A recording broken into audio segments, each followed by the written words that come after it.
Hello everyone, nice to see you again, and welcome back to Pacific Front channel. The Indonesian Army is arguably quite lagging behind in terms of operating 8x8 vehicles, while neighboring countries like Malaysia, Thailand, and Singapore already operates their respective 8x8 armored vehicles. For whatever reasons, Indonesia's pandur to progress is still unknown. Singapore in particular has developed their own 8x8 vehicle way before the rest of the Southeast Asian countries jump into the same categories. And because one of you guys asked me in the comment to make a video about Singapore's Terrex 8x8, today we're gonna take a look at this vehicle. We're gonna look at its development history, characteristic, and more. Stay tuned.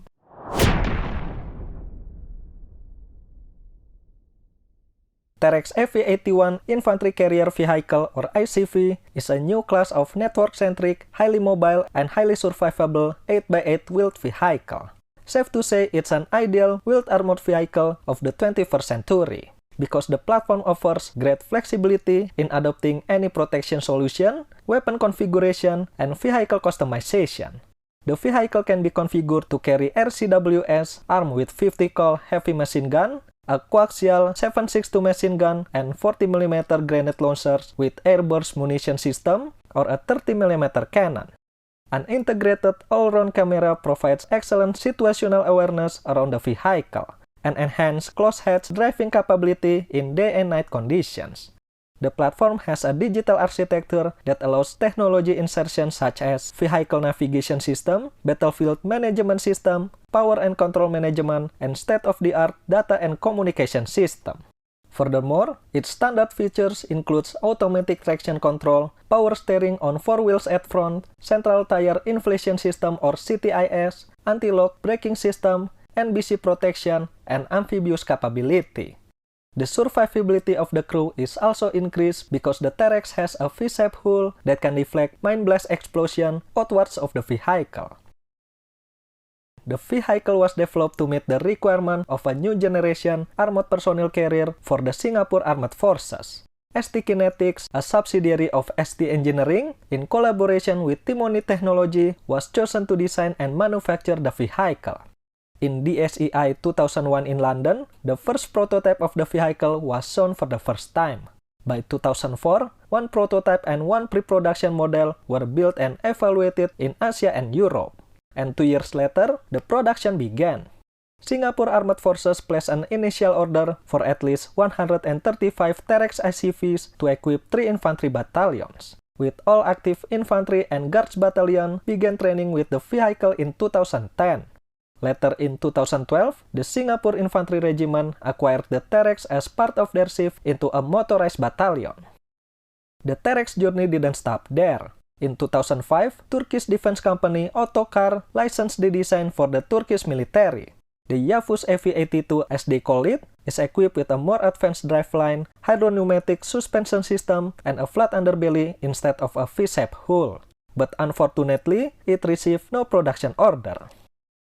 In 2012, ST Engineering Land System, along with Science Application International Corporation or SAIC, were awarded a developmental contract for the USMC Marine Personnel Carrier Program. A year later, Terrex successfully completed 2 weeks of evaluation at Camp Pendleton, including a series of water performance demonstrations in various sea conditions and an evaluation of human factors and stowage capacity. Even though the program was put on hold for a year and was restarted as Phase 1 of Amphibious Combat Vehicle or ACV program, the USMC selected SAIC Terrex once again. Along with BAE System Super AV, they became the finalists of the program and was awarded a $121.5 million contract to build 16 vehicles by late 2016 for testing. The Terrex submitted for the ACV program is called the Terrex 2. But in 2018, USMC selected BAE System as the winner of the program. ST Engineering and Terrex didn't stop competing in a high-profile program. In 2016, they were competing for the Australian Army requirement for an Armored Combat Reconnaissance Vehicle or CRV in the Land 400 Phase 2 program. For this requirement, they submitted the Terrex 3. A further development of Terrex 2 with better protection and carries much powerful armament but lacks amphibious capability. Rheinmetall Boxer CRV was selected as the winner in 2018.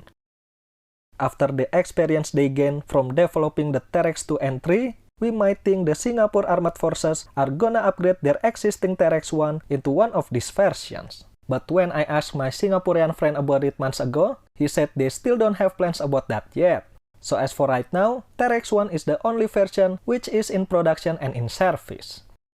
Terrex 1 has a length of 7.8 meters, width of 3 meters, and height of 2.5 meters. It has a gross vehicle weight of 24 tons and has a payload capacity for up to 8 tons. Powered with Caterpillar C9 engine producing 450 horsepower, it has a maximum speed of more than 100 km per hour and maximum range of more than 600 km on road. Terrex 1 can carry 2 crew and 11 dismount.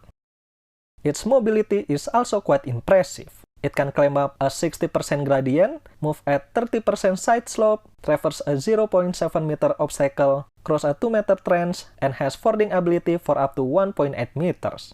As for its variants, Terrex 1 is available in Trooper or APC, Command, Ambulance, Recovery, 120mm mortar, and 30mm ICV. As an Indonesian, I must admit Terrex is an impressive vehicle, arguably the most advanced 8x8 vehicle in Southeast Asia. Not only Singapore became one of the first in the region to develop a 8x8 platform, they also implemented the technologies that were ahead of its time, like modular armor and weapon systems, V-shaped hull, digital architecture, and more. Now, as more and more countries demand for a new wheeled vehicle with more volume, more payload, and more protection, Terrex is ready to meet each requirement, just like what they already did in Turkey, the US, and Australia. Although the endings were not as they planned, those campaigns provide valuable insight for future development of the vehicle.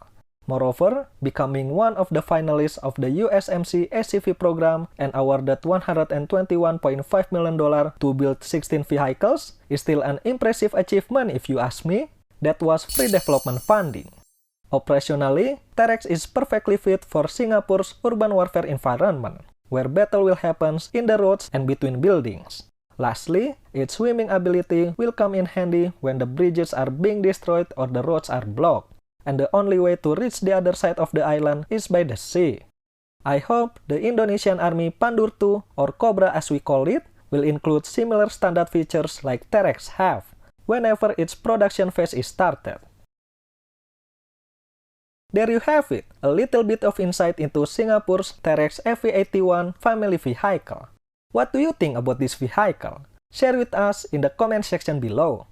And if you have a particular military equipment that you want me to discuss, just tell me. If the resource material is available, I will make it. By the way, if you haven't claimed your freebies yet, I put the link in the video description below. With all that being said, thank you for watching. I hope you enjoy it. If you like this video, please leave a like. If you didn't, a dislike. Don't forget to subscribe, and I will see you in the next one.